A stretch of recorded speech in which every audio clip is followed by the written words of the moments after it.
Hello everyone, and welcome to the second webinar of ENLIGHTEN. This one is on training AI to assess performance and AI Power Engine health monitoring system. So I'll give you a short introduction to move forward with the webinar. Okay, so just a small recap of what ENLIGHTEN is. This is an Horizon Europe project developing next generation of smart, low-cost, green, and reusable rocket engine technologies. And today in the session, we are going to focus on how artificial intelligence is supporting to make propulsion systems smarter through AI Power Engine health monitoring. I'll give you a short overview through the agenda. Before, just a small short reminder of the rules of the webinar, which is the session is going to be recorded. As you can see, it's already started. If you have any question, please post them on the chat during the session, and after each segment, we are going to ask you, we are going to check the questions and give you an answer. And finally, this recording will be publicly shared for you to also review it if you need after the webinar. And this is the agenda for today. So first, we have this welcome, and then I'm going to give the floor to Loïc Debeugny, which is the coordinator of the ENLIGHTEN project. He's going to explain you a recap of the project of the ENLIGHTEN and the focus on the session. Then we move to a presentation with Maxim Clercq from EDGX. It's about, as I mentioned, the AI Power Engine health monitoring systems. And with that, we move to the a partner interview, which is this interview between Maxim and Loïc, where we will be able to hear more in detail about this part of the project, and also some questions and answers that you might have. And then with that, I close the session. So this is a short introduction. Now I give the floor to Loïc. So please, when you're ready, Loïc, you can start with your presentation. Yes, so hello everyone. I just share my presentation. So thank you to join to this meeting. And I will introduce ENLIGHTEN project. So ENLIGHTEN is an Horizon by European Commission in order to, I have an issue in order to share my screen. So I just propose to perform the short introduction without the slide. Nevertheless, if you want to have more detail, you can go in the previous webinar, webinar 1, which was recorded on YouTube, and I think Cristina will share the link after the meeting.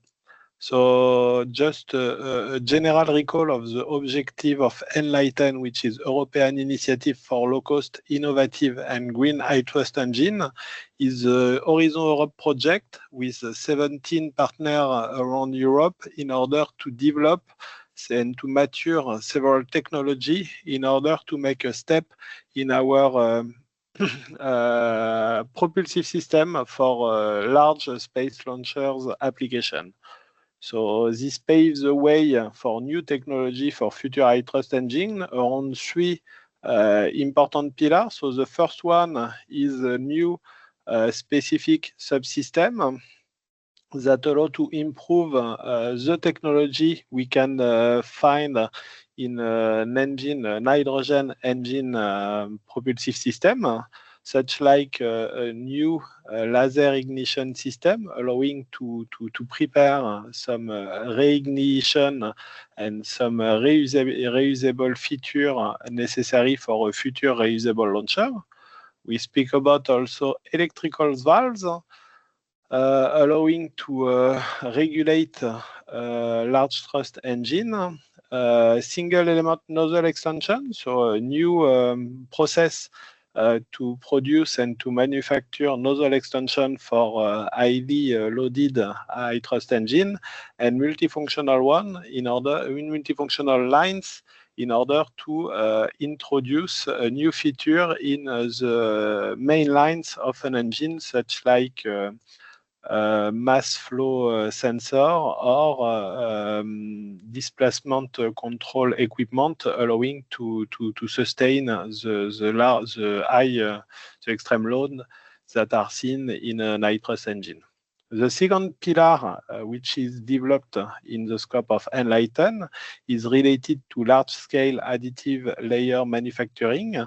So we speak about manufacturing processes for the production of metallic parts, allowing to produce bigger size that are currently on the market with several kinds of processes, such like powder bed fusion processes or laser metal deposition processes, with different applications specific for high thrust engine, but that serve as a demonstrator for all potential application at large scale for with these processes.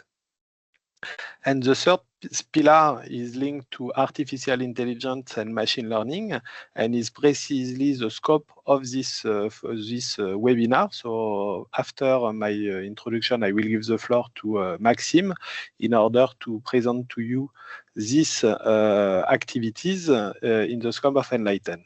And these three pillars, in order to speed up the maturation of this new technology, are developed in parallel to the development of an engine breadboard that will welcome this different technology in order to be tested in a DLR test bench. We speak about a large size high thrust engine derived from the Vulcain 2 engine from Ariane launcher, in order to welcome this different technology and to speed up the maturation in order in a future step to integrate it in the different future projects of the European ecosystem.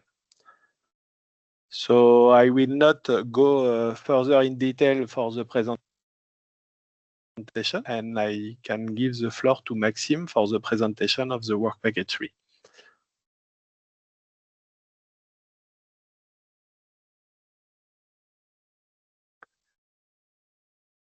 Thank you very much, Loïc, for the introduction.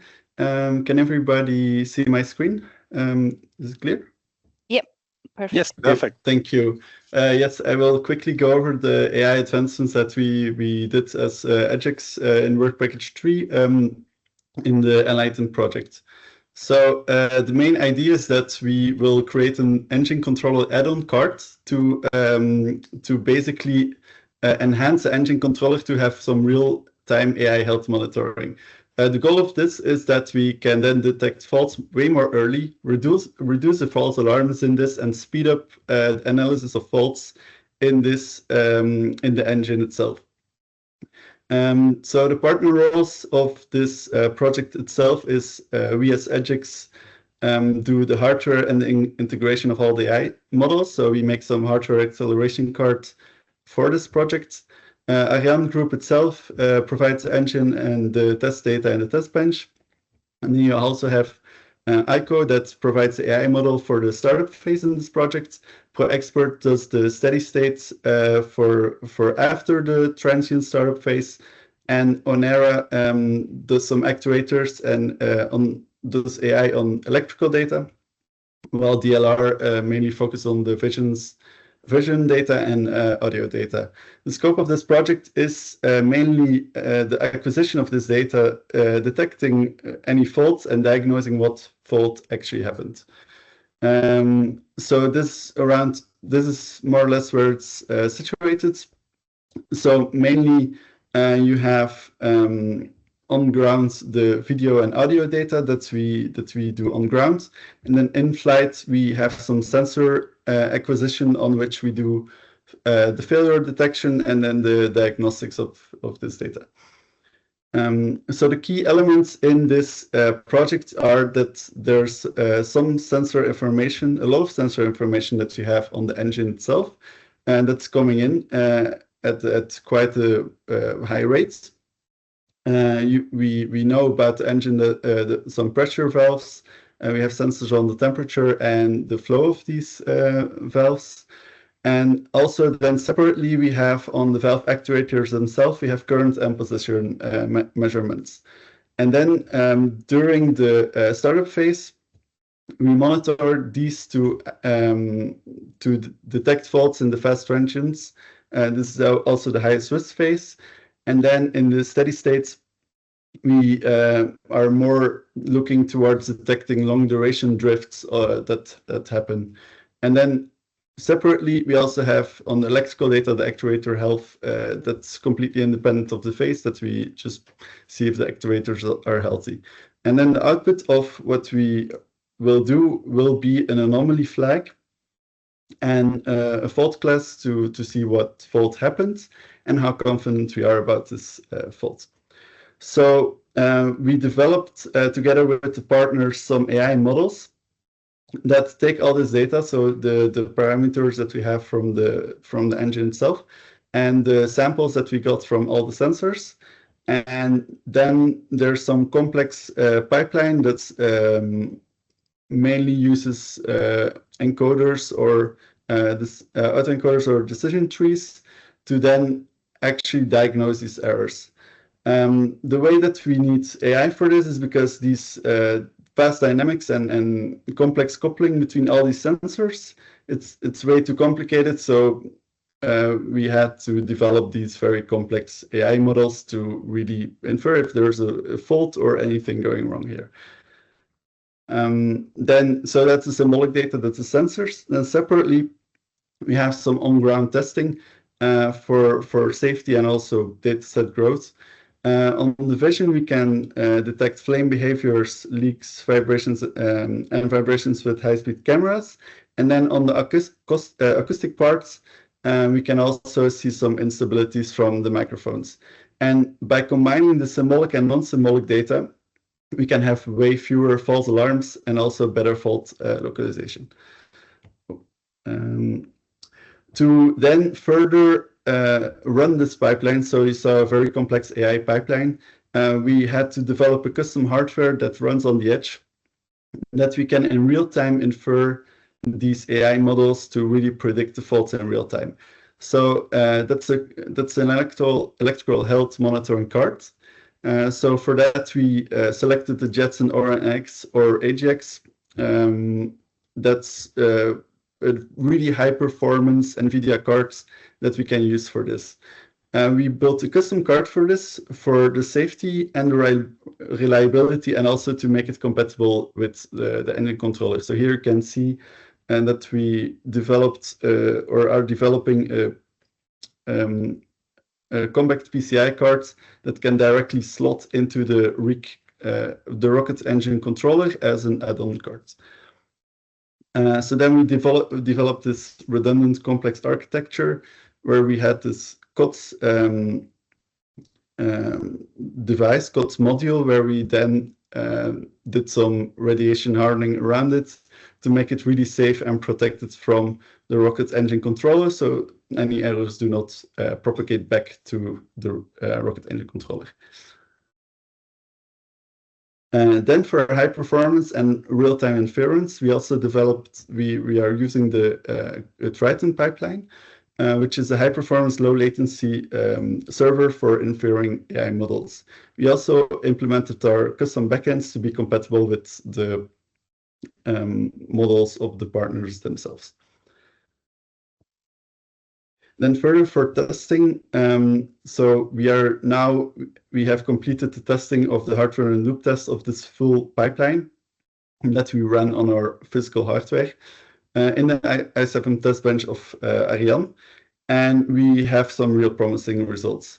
The future of this project is now that we will continue this testing on some real hot fire testing on the Vulcan engine, so we can really evaluate if the solution is a good solution and it still works in a TRL6 environment. Okay, thank you very much. That was the presentation.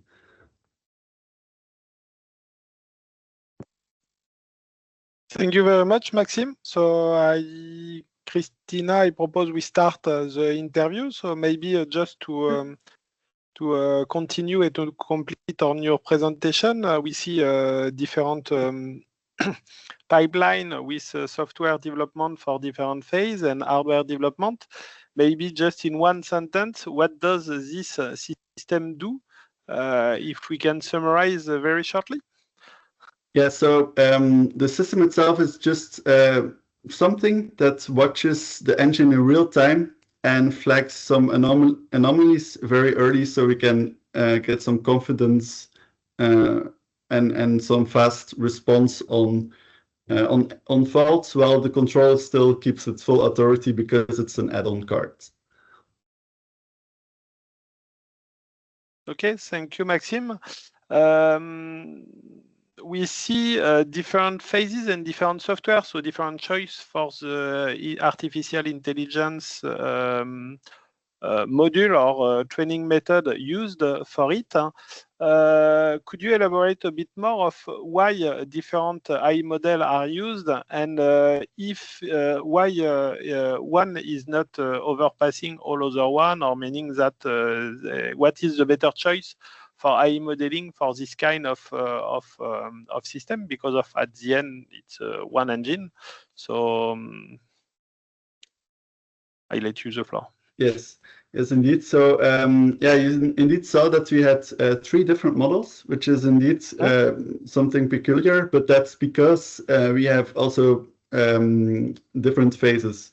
So we have the electrical data that's constantly very similar, but then you have the engine itself, so the sensors of the valves, that behaves very differently at the ignition than compared to the steady state. So during the startup of the engine, you have a rapid change and a lot of small drifts happening, and that kind of pushes us to wanting 2 different model families. A model that reacts very quick to the transient window, and another drift sensing model that's more better suited for a stable window. So in the end, it stays simple, so that you will still get some response from this looks unusual, but it kind of depends when in the operational phase you are, to know to be able to see what model applies best.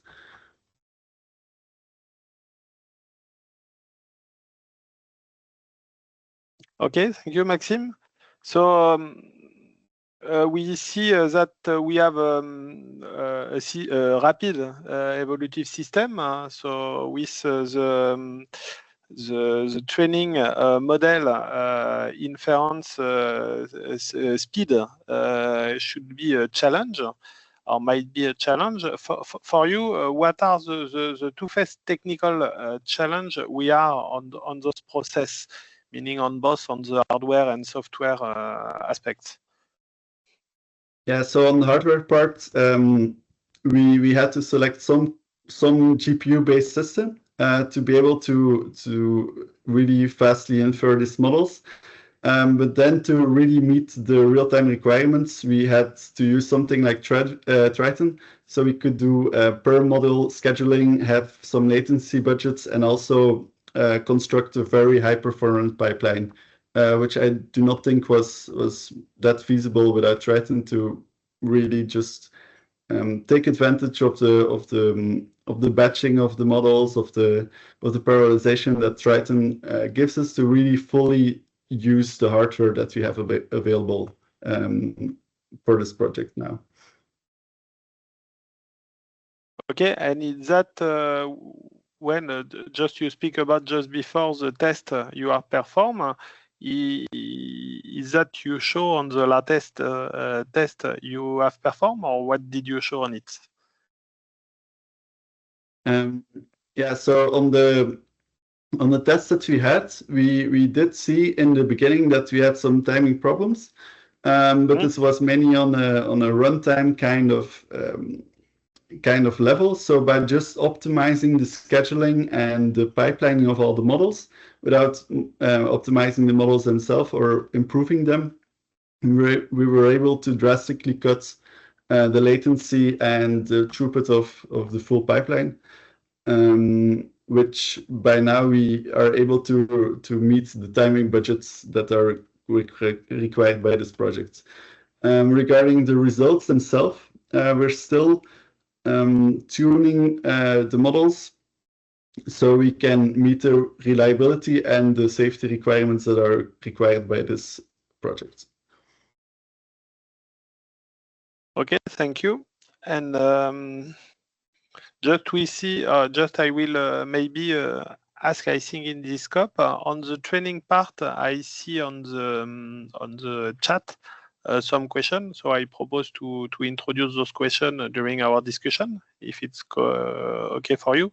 So the first question I see is with regard to the training of the software model on which data are used in order to train those software. Currently, we are using simulated data from the test bench itself. So that's because mostly the realistic engine data is not available yet. But just to develop the models and get some realistic performance measurements, using these simulated data is quite good for getting the models, and then we can retrain later. That's also the plan with continuation of this project, to retrain on realistic engine data, but normally the model shouldn't have to be changed. Neither does the hardware or the software pipeline for that.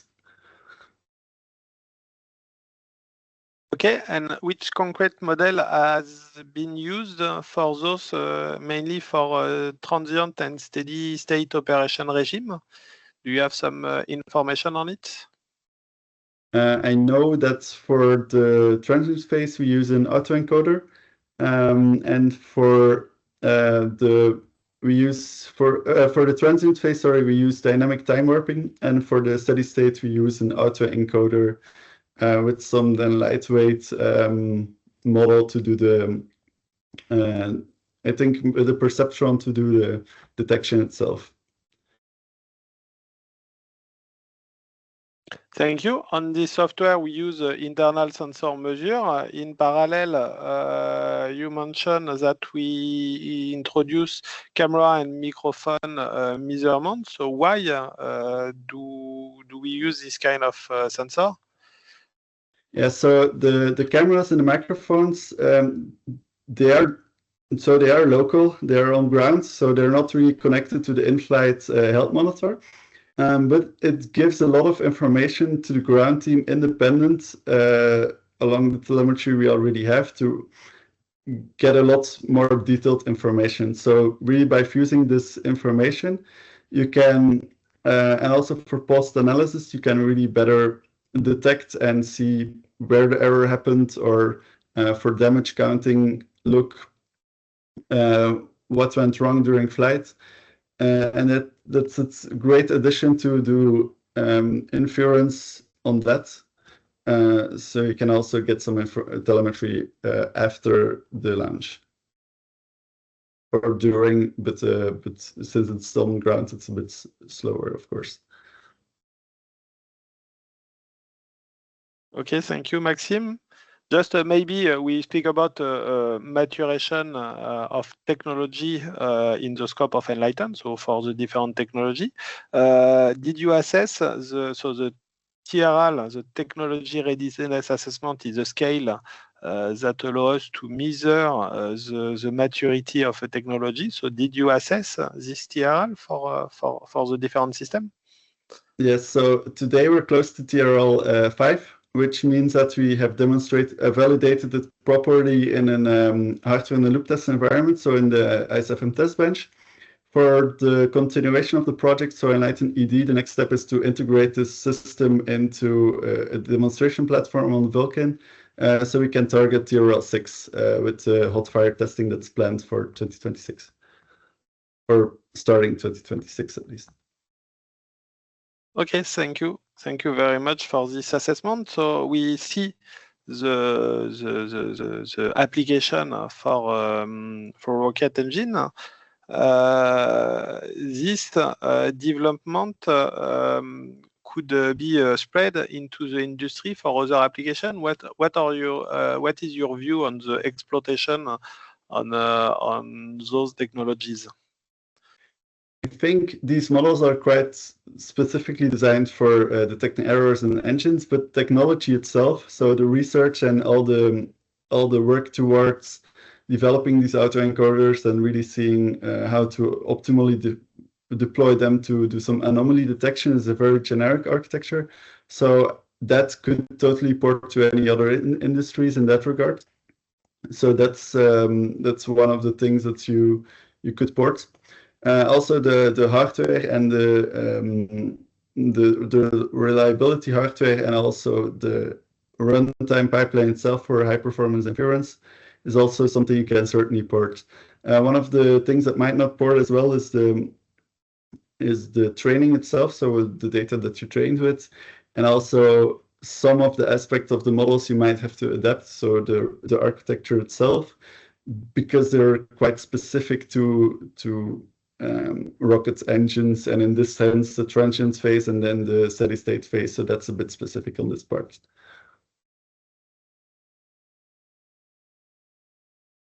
Thank you, Maxim. So I see a new question, so I will read it because if it's a bit longer than the other one, how will you deal with the difference between the simulation data and the actual measurement data? And how will you train the model that are anomaly and that are normal behavior? The comment is this is often a challenge since only limited data is available for failure or anomaly. So the number of data might be quite few. That's indeed one of the big challenges that there is. Most often, from what I heard, is that simulated data in general ports quite well to realistic data because your data is a bit more clean, so you focus more on the error than on the noise. So if you train it well and you check and validate well, and then most often I feel like your simulated data, if your simulation is correct, and that will port quite well. But that's true that it's often hard to get realistic failure data. So that's one of the difficulties that we will tackle during the next phase of the project. But it's a valid question.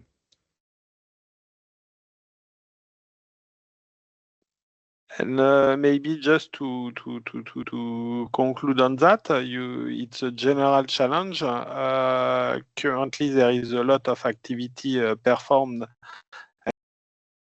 And what is the main challenge you are now on this on the different activities for the health monitoring?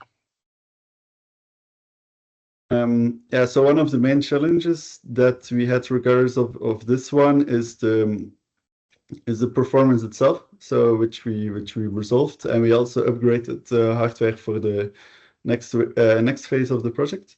One of the other problems that will get introduced is that some sensors might fail, which is also something that should be taken into account in the next phase of the project, but we're already actively working on adapting the models to be robust against sensor failure and any other kind of dropout where a sensor disappears. So that's something.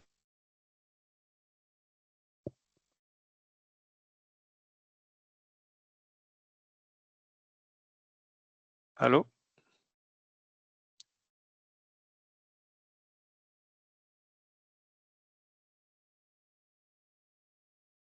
Did you hear me? Yeah, Maxim, can you hear us? Yes. Maxim? Yes, I can hear you, Loïc, but Maxim seems to have the sound disconnected by Maxim, on Maxim's side. Yeah. Can you hear us, Maxim? Sorry, can you repeat the Okay, question? no. Because I think my audio disappeared for the last question. No problem. So we have several questions on the chat. So I propose to go through it. So which model are you using for the controller? Do you refer to the engine controller itself, or could you specify the controller part on this?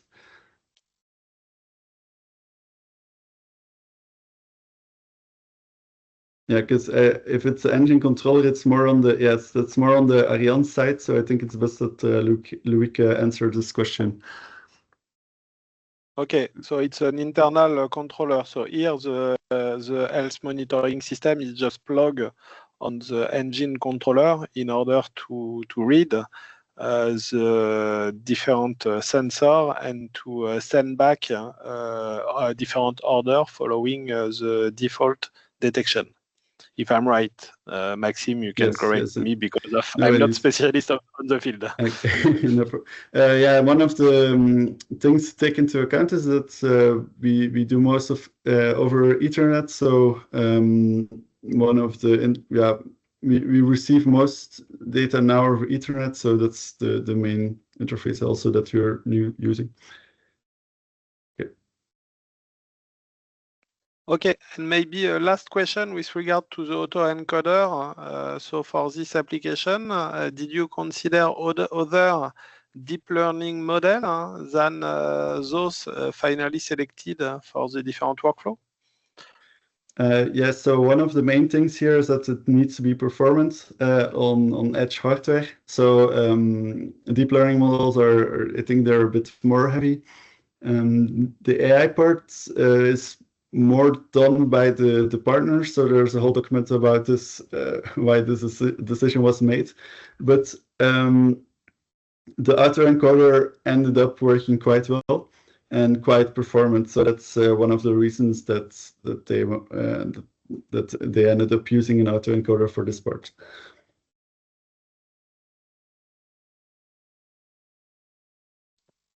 Thank you very much, Maxim. I think we go through the different questions in the chat. So I propose to close the interview, and maybe to conclude, I give you the floor, Cristina. So thank you very much, Maxim, for your presentation and for your discussion, our discussion on it. You're very welcome. Thank you for the questions. Thank you both. It was nice. Let me share the screen 1 second. Okay, just to conclude this session, I just want to recap what is happening on the ENLIGHTEN project. We soon have a new event coming. We will be at the Space Tech Expo in Bremen. So maybe Jenny, if you can share the link to the event, that would be great. Then the participants can have it on the chat. So our idea is to have a session that's happening on 18th November.